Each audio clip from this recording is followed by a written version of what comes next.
안녕하세요. 절대값TV의 명품 PD 한PD입니다. 최근에 서울의 전세 가격이 폭등하고 있는데, 자, 그 폭등의 주범이 무엇인가? 자, 오늘 한번 밝혀보겠습니다. 자, 그리고 정부에서 그것에 대한 대책을 곧 내놓겠다고 그래요. 용역의 결과가 나왔다고 그래요. 자, 여러분들 지금 시스템으로 가면 서울 수도권의 전세 가격은 계속 올라갈 수밖에 없어. 지방은 그래도 뭐 공급 물량이 있고, 그 다음에 수요가 한정돼 있잖아요, 지방은. 그죠? 지방은 수요가 한정돼 있어서 어느 정도 공급이 되면, 전세 가격이 잘 안 올라요. 잘 안 올라요. 그리고 지방의 소득이라는 건 한계가 있으니까. 근데 서울 수도권은 그렇지 않다. 그래서 정부에서 대책을 내놓을 것 같다라는 거예요. 자, 여러분 요 예를 한번 보시죠. 요 예가 가장 적당한 예 같아요. 그래서 제가 한번 서칭해서 한번 따왔어요. 자, 보시죠. 서울 서대문구의 한 아파트에 사는 40대 김모 씨는 오는 7월에 전세 계약 만기를 앞두고 고민에 빠졌다. 서울 시민이죠. 이분은 2020년 7월 보증금 20년에 7월 보증금 5억 8천에 계약했다. 근데 2년 뒤에 2022년 뒤에 계약 갱신을 했겠죠. 청구권을 가지고 있으니까. 그래서 5% 올려줘가지고 2천만 원 올려줘서 6억 원에 계약 갱신을 했어요. 그죠? 여기까지는 좋았어. 자, 그런데 이분을 살아보니까 여기가 좋아. 그래가지고 다시 사보고 싶다. 이때는 갱신이 안 되는 거죠. 그냥 주인하고 가격을 협의해서 재계약을 해야 돼. 그죠? 이때는 5%만 올리는 게 아니에요. 그냥 주인이 올리고 싶은 대로 다 올릴 수 있어요. 그런데 집주인이 집주인에게 재계약 가능 여부를 물어봤는데, 집주인 입장에서 기존의 시세를 살펴보니까 한 1억 3천 정도를 더 받을 수 있겠다라고 판단을 해가지고 6억에서 7억 3천만 원에 재계약 할 테니까 하고 싶으면 해라 라고 답변을 주었고, 김 씨는 고민에 빠진 거죠. 그죠? 6억 원에 살았는데 1억 3천이 올라간 거야. 자, 이거 쉽지 않겠죠? 그죠? 전세 사는 사람이 뭐 돈이 뭐 많아서 전세 사는 거 아니잖아요. 자, 요게 왜 요걸 따왔냐면, 요게 보편적인 현상이 그렇다라는 거야. 그러면 왜 2년 뒤에 갱신 후 2년 뒤에 왜 이렇게 터무니없이 전세 가격이 폭등했을까? 자, 그게 이제 포인트인 거죠. 자, 그거는 이제 우리가 한번 계속해서 보면서 밝혀보죠. 자, 그래서 전세 가격이 너무 뛰잖아요, 지금 서울에. 그래서 대책을 곧 발표한다. 국토부 장관 박상호. 요즘 이제 조용히 계시다가 요즘 전세 가격이 폭등하니까 또 튀어나왔어요. 그죠? 나와야죠. 등장할 땐 등장해야 될 땐 등장해야 되는 거예요. 원희룡 장관 같이 정치인은 매일같이 등장했는데 이 양반은 잘 등장을 안 하더라고. 어쨌든 그래서 이 정부가 국토교통부에서 보기에 이 전세 가격 폭등의 원인은 임대차 이익법이다 라고 판단하는 것 같아요. 그래서 임대차 이익법을 손질한다.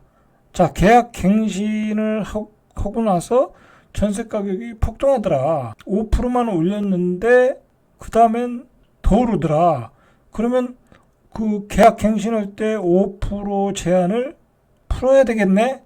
자, 그렇게 답을 찾은 것 같아요. 결론을 얘기하면. 그래서 전세 대책을 다음 주에 내놓는다고 그래요. 이게 국토교통부에서 이 조사 용역을 주었어요. 용역을 주어가지고 그게 나왔나 봐요. 박상우 국토교통부 장관은 13일 정부 세종청사에서 열린 출입기자 단과의 간담회에서 전셋값 4년치를 한꺼번에 올린다든지 신규 전세 매물이 시장에 나오지 않게 하는 임대차 이익법의 문제를 좀 완화해야 되겠다. 자, 그러니까 계약 갱신을 하고 그 다음에 계약 갱신이 가능하다 보니까 시장에 전세 매물이 안 나온다라는 게 문제라는 거죠. 그죠? 문제라는 거. 당연히 물건이 안 나오겠죠. 다 5%만 올릴 수 있으니까. 그래서 임대차 이익법에 문제가 있다라고 지금 결과가 나온 것 같아요. 일단은 좀 띄우는 얘기로 보면. 그래서 계약 갱신 청구권과 전월세 상한제는 오늘 7월 말 시행 4년째인데 이게 전세 가격의 폭등의 원인이었다라는 거죠.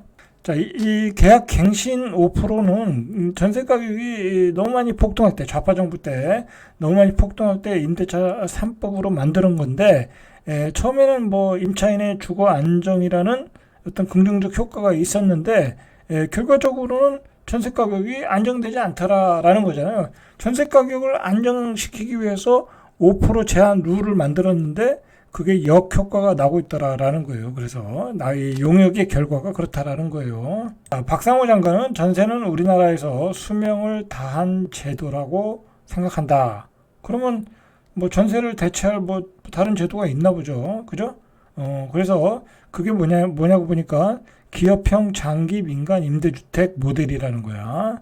이거는 뭐 글쎄요, 이게 대책이 될지 안 될지는 다음 주에 두고 봐야 되겠죠. 그래서 일단 이제 보도자료에 나오기로는 이 5% 제한을 없애야겠다. 그러면, 예를 들어서 뭐 제한을 아예 없애버리면 맘대로 올릴 수 있다라는 거잖아요. 그러면 맘대로 가격이 안 맞으면 이사 가고 그 가격이 맞는 사람은 다른 사람이 들어올 수도 있고, 그죠? 이제 그런 시장의 논리로 가겠다라는 거죠. 자, 이 제도가 시행된 후 집주인들이 전세 매물을 걷어들이며 신규 세입자들의 임차료가 급등하는 부작용을 낳았다. 자, 법무부는 전세사기 특별법 제정 과정에서 임대차 이익법이 전세 가격 상승을 불러 전세 사기의 원인으로 작용했다는 분석을 내놓게 됐다. 자, 이제 요것도 원인이 됐지만 다른 원인이 또 있어요. 자, 그런데 중요한 거는 이제 이 5% 제한 룰을 바꾸기 위한 임대차 이익법을 개정하기 위해서는 국회에서 이 서로 간의 여야가 합의를 봐야 돼. 그죠? 그러니까 이것도 지금 야당이 합의를 해줘야 가겠죠? 자, 뭐 부작용이 많다고 하면 야당도 합의를 보겠죠. 그죠? 뭐 야당도 뭐 전세 가격이 폭등하는데 그 폭등의 주범을 그대로 가지고 가는 것도 부담스러울 수 있으니까 어떤 방향으로라도 뭐 합의는 볼 수 있을 거라고 저는 봐요. 자, 그래서 이런 대책, 요거에 대한 대책, 그 다음에 다른 전세 안정에 대한 대책을 다음 주에 발표한다라는 거예요. 자, 그러나 자 보시면은 이건 이제 정부의 발표고 예전에 나온 자료에 의하면 한국지방세연구원은 여기서 이제 발표한 논문이에요. 보고서죠. 정부가 시행한 전세자금 보증 확대 그리고 임대차 이익법이 전세가격 폭등의 원인으로 보고 있는 거야. 이 한국지방세연구원은. 자, 여기서 우리가 주의 깊게 봐야 될 게 전세자금 보증금 확대야. 우리가 이 전세 가격이 올라오다 보니까 거의 그 매매 가격에 육박하니까 전세를 들어가기가 좀 무섭겠죠. 그죠? 세입자 입장에서는. 그래서 정부에서 만든 게 전세 보증금 이 보증제도야. 전세금 보증제도. 자, 그 뭐 빌라에서 뭐 공시지가의 뭐 100%, 그죠? 공시지가의 100%. 공시지가의 100%가 아니죠. 그게 어쨌든 100% 해주다 보니까 전세 사기가 극성을 부렸죠. 그죠? 그러니까 정부가 만든 그 보증 제도가 전세금 보증 제도가 결국은 엄청난 그 전세 사기꾼들을 양성한 거야. 세입자 입장에서 들어가는 우리 젊은 세입자 입장에서는 정부가 보증해 준다는데 그죠? 안 들어갔겠냐고. 그죠? 들어갔겠죠. 정부가 보증해 준다는데 그죠? 그 젊은이들이 바보도 아니고 이제 그렇게 들어갔다가 다 여러 가지 이제 절차 과정에서 그 보증보험을 받는 절차 과정에서 조금 이게 늦게 신고하거나 뭐 그러면서 이제 전세 사기를 당했던 거 아니에요. 그죠? 그러니까 정부가 이 제도를 만들지 않았으면 전세 사기도 있지 않았어. 그죠?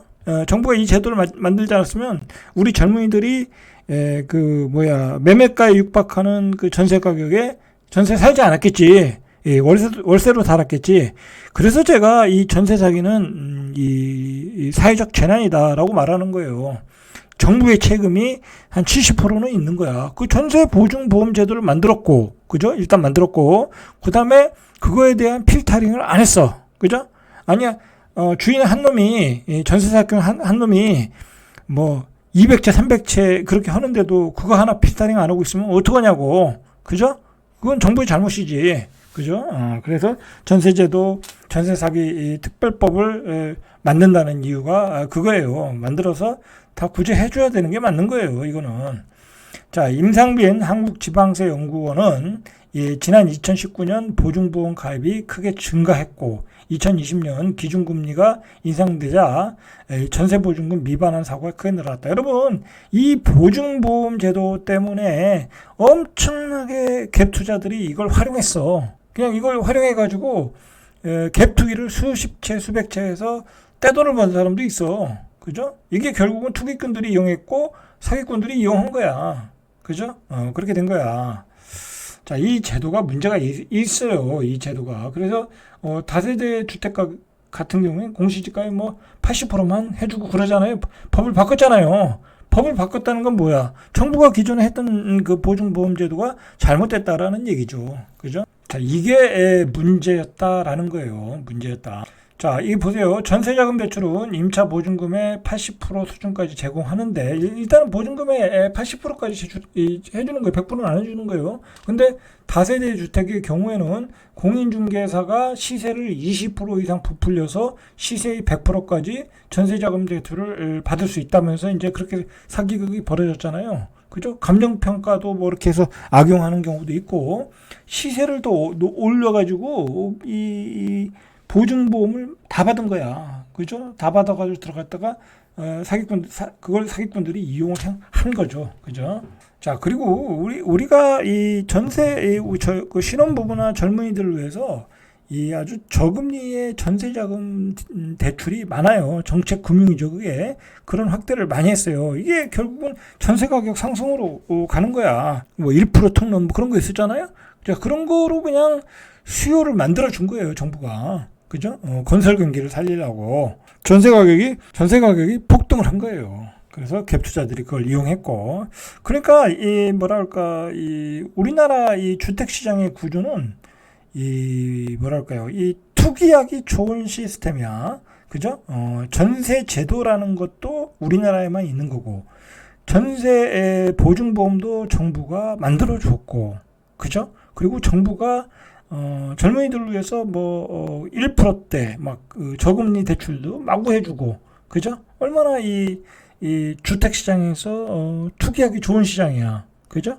그래서 집값이 폭등한 거죠, 그죠? 그러니까 이 모든 것의 폭등의 주범은 저는 정부라고 봐요, 정부와 어떤 기득권 세력, 그죠? 그 사람들이라고 봐. 기득권 세력들이야. 전세 가격이 올라야지 집값이 올라가는 거잖아. 그죠? 전세 가격이 올라야 집값이 올라가는 거지. 전세 가격 떨어지면 굳이 집을 살 필요가 있겠어요? 근데 전세 가격을 계속 오르게끔 만드는 거야. 그래서 사람들이 전세 가격이 폭등하면 집을 사는 거야. 그죠? 집을 사면 구축이 올라가고 신축도 분양이 잘 돼. 그러면 요즘과 같은 현상이 나오는 거야. 이제 구축과 신축의 가격이 확 벌어지잖아요. 그러면 구축의 가격이 올라가면 신축의 분양가를 또 확 올리고, 그죠? 신축의 분양가를 확 올리면 구축을 살 수밖에 없잖아. 그죠? 이렇게 악순환으로 가고 있는데 그 폭등의 주범은 정부와 기득권 세력이다. 그죠? 이걸 잘 이해를 하셔야 돼. 잘 이해하시고 내 집 마련을 준비하셔야 되는 거야. 그죠? 자, 이거 보세요. 예를 들어 이제 이런 대책들을 이런 지원들을 하고 있다라는 거야. 예를 들어 자, 강남구는 최근 신혼부부의 주거비 부담을 줄이기 위해 보증금 지원에 나섰다. 강남에 살면 이렇게 지원을 해준다는 거예요. 강남에 거주하는 신혼부부에게 보증금 1억 5천 이내에서 연 최대 150만 원까지 지원한다. 그러니까 이제 뭐 이자 지원을 해주나 보죠. 뭐 이런 제도도 있어요. 그러니까 신혼부부들 강남에 와서 살아라. 왜냐면 신혼부부들이 살아야 거기 경제가 활성화가 되는 거잖아. 그리고 서울시도 아이가 태어난 무주택 가구에 최대한 2년간 주거비를 지원한다. 뭐 이런 제도. 자, 소득 기준과 부모 나이에 상관없이 출생아 한 명당 매월 30만 원씩 2년간 총 720만 원을 지원한다. 그죠? 그러니까 실제로 이 720만 원을 지원받는 사람은 그냥 1%대 금리에 사는 거야. 그냥 5억짜리, 6억짜리 아파트 전세를 720만 원, 아니 1%대 금리에 사는 거야. 그러니까 그렇게 좋은 집에 사는 거야. 그죠? 이 정부가 이렇게 지원해 주니까 그러니까 전세 가격이 안 오르겠냐고. 그러니까 이 전세 가격이 안 오르게 하기 위해서는 몇 가지 장치들이 필요해요. 일단 보증보험 확대 제도를 좀 수정해야 되고, 임대차 이법도 수정해야 되고, 뭐 지원은 줄일 수는 없잖아요. 그죠? 지원은 줄일 수 없는 거니까 몇 가지 장치들이 필요하다. 보완적인 장치들이 필요하다. 안 그러면 집값 상승의 악순환이 계속되는 거야. 그렇게 봐야 되겠죠. 자, 오늘은 여기까지 이상 절대값TV의 명품 PD 한 PD였습니다.